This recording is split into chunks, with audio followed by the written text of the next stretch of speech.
You've heard a lot about Toyota, the reliability, the domination, the decades of bulletproof perfection. But there was a time when Toyota was shaken, not by the Germans, not by the Japanese, but by a dying American giant with its back against the wall, Chrysler. Nobody talks about it. Nobody wants to, because this wasn't just a win. It was a moment short, violent, unforgettable when Chrysler didn't just fight back. They embarrassed Toyota. This was the moment when minivans became cool, when the Viper hunted Supras like prey, when the 300C rolled up like a mafia boss in a world full of sleepy sedans, and when Toyota, the king of quiet, couldn't keep up with the noise. They took risks, they broke rules, they got weird, but it worked. This isn't a what-if story.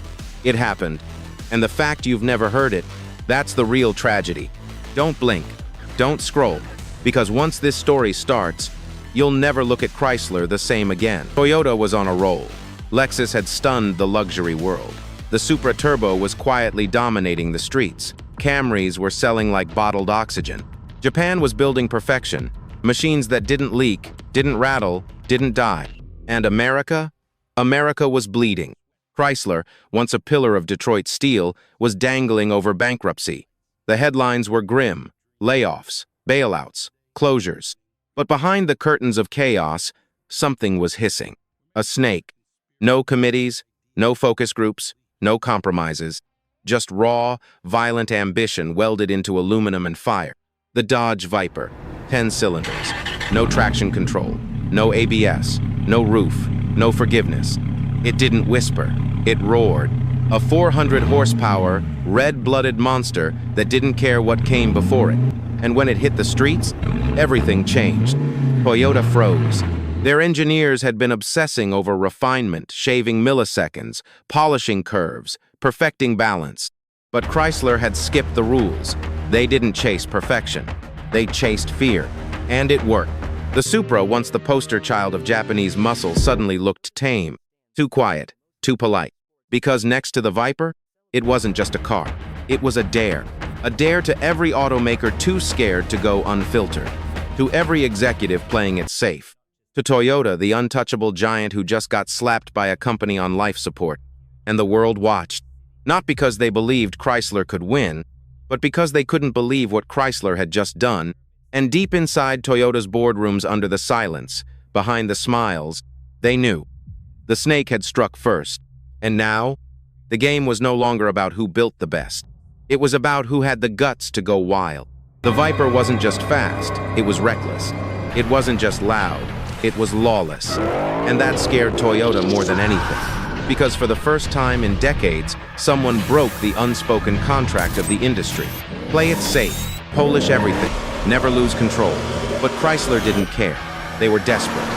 And desperation is dangerous because it doesn't think in margins. It thinks in revenge.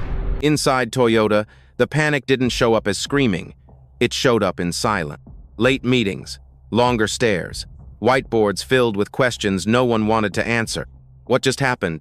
How did a crumbling American giant out-crazy us? Toyota's crown jewel, the next-gen Supra, was already deep in development. A technological marvel, turbocharged, balanced, reliable.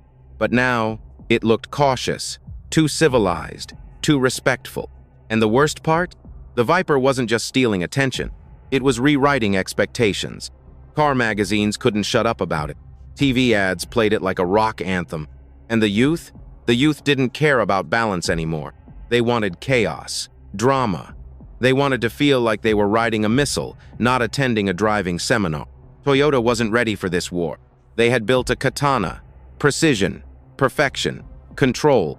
But Chrysler had shown up with a sledgehammer and people loved it. The Supra team faced a horrifying choice. Do we stick to the plan and risk being forgotten? Or do we burn the blueprints and fight fire with fire? Because the Viper wasn't just a car. It was a declaration. We're not dead yet, and we're coming for blood. And Toyota, for the first time in its quiet, calculated history, had to decide if it was ready to get loud. In 1993, the battlefield was set. The Toyota Supra Mk4 unleashed. The Dodge Viper unhinged. But this wasn't just a showdown between two machines. This was a cultural collision, East versus West, precision versus power, Legacy versus rebellion. The Supra entered like a surgeon, begged BMW for assistance, came out with the legend twin turbocharged, perfect weight distribution, a 2JZ engine so overbuilt it would become a myth years later. It whispered confidence. Every bolt told a story of restraint and excellence. But the Viper? It didn't whisper. It roared in with an 8-liter V10 and zero apologies. No traction control, no ABS, no air conditioning, just fire, fury, and the promise of death if you blinked at 180. And America loved it. The Supra won on paper, faster around tracks, more fuel efficient, more reliable. But the Viper? It won in parking lots, on posters, in teenage bedrooms. It was the car that said, "You don't need to be smart, you just need to be brave." Toyota had built a masterpiece for the disciplined. Chrysler had built a monster for the deranged. And the crowd? They didn't care about dyno sheets or wind tunnels. They cared about what made their heart skip a beat. The Supra, with all its brilliance, was respected. But the Viper was feared. And sometimes, that's more powerful. Toyota had stepped into the arena ready for a duel. But Chrysler had walked in with a Molotov cocktail. And suddenly, the rules didn't matter. Chrysler was back. At least, that's what they told themselves. Because after decades of taking punches from Japan, after the humiliation of being mocked for quality, efficiency, and relevance, they finally had a win. The LH cars were turning heads. The Viper was pure American firepower. The Neon, small, sharp, and cocky, whispered to a new generation that Chrysler could still play in Toyota's backyard and walk out alive. But inside the boardrooms, the champagne wasn't celebration. It was anesthesia. See, when a company like Chrysler bleeds for years, it doesn't recover clean. It scars. And those scars don't remind you to stay humble. They trick you into chasing validation. Suddenly, it wasn't about building great cars. It was about winning headlines, cutting corners, pleasing Wall Street, saving face. The engineers who once fought tooth and nail to beat the Japanese playbook, they were being overruled by men in suits, men chasing stock prices, not street cred. Chrysler didn't just want to compete anymore. They wanted to dominate, fast. So they leaned on flash, big designs, big promises, loud slogans. And under the hood, that quiet desperation to be seen as a savior of Detroit. Meanwhile, Toyota wasn't sleeping. They weren't clapping back on the news. They were busy studying, refining, perfecting, moving silently like they always had. And the gap? It didn't close. It widened. Because while Chrysler was polishing their image, Toyota was polishing engines. While Detroit was celebrating being back, Toyota was preparing their next surgical strike. Lexus, Prius, hybrid tech, unrivaled reliability. The game was shifting again, and Chrysler didn't know it because pride had numbed the pain. They thought the storm had passed. But in reality, they had just stepped into the eye. Wall Street was roaring. Silicon Valley was rising. The world was shrinking fast. And Chrysler? Chrysler thought they'd finally made it. Because after clawing their way back from bankruptcy, out-innovating the doubters, and earning their place at the table again, they weren't just surviving anymore. They were about to merge with Daimler-Benz, a German-American powerhouse, two titans, a so-called merger of equals. That was the headline. But behind the press conferences and photo ops, it wasn't a merger, it was a takeover. Chrysler, the scrappy Detroit brawler, proud and battered, was about to be absorbed by Mercedes-Benz. Their culture, their leadership, their identity, all about to drown under German efficiency and European arrogance. It was sold as a global partnership. But the inside joke at Daimler? We bought ourselves an American discount. And almost overnight, the spirit that once made Chrysler dangerous vanished. The engineers who once stayed late, tweaking fuel injection systems to squeeze out extra miles, replaced. The mad designers behind the Neon and Viper, silenced. Budgets were cut. Autonomy was crushed. Creativity was suffocated under layers of bureaucracy. While Toyota was quietly redefining the 21st century pioneering hybrid technology, perfecting lean production, capturing hearts across the globe, Chrysler was bleeding from the inside. The Neon started slipping in quality. The LH platform stagnated. Even the mighty Viper, America's wildcard, began to feel outdated. It wasn't just cars that were dying.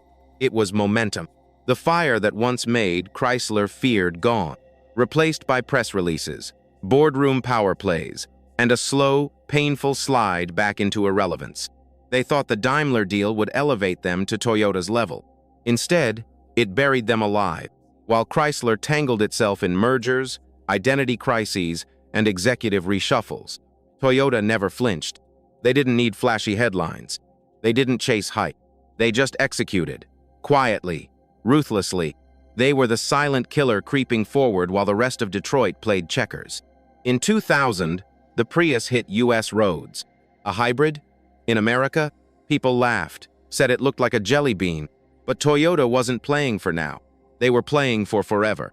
Their factories ran with surgical precision. Their suppliers were trained to the Toyota standard. Their cars? Reliable, efficient, repeatable. One by one, American families stopped buying Dodges, stopped trusting Chryslers, stopped hoping they'd last 200 miles. And instead, they bought Toyotas. Camrys, Corollas, Highlanders, Tacomas. Simple names, silent soldiers. Each one built to last. While Chrysler's lineup turned into a confused mess, part German, part American, part nostalgia, Toyota built an empire of trust. They didn't need neon lights or Super Bowl ads. They let the check engine light, or lack of one, do the talking. And as gas prices rose, as the economy dipped, as the climate conversation heated up, Toyota didn't flinch. They were ready. While Chrysler was still trying to fix the mistakes of the Daimler disaster, Toyota was already in the future selling hybrids, dominating global markets, and investing in hydrogen and electric tech before the buzzwords hit Wall Street. The tables had flipped. The hunter became the hunted. And Chrysler? They didn't even see it coming. This wasn't just a story about car. It was a war of ego versus precision, of noise versus discipline, of American flash versus Japanese patience. Chrysler tried to win with force. Toyota? With focus.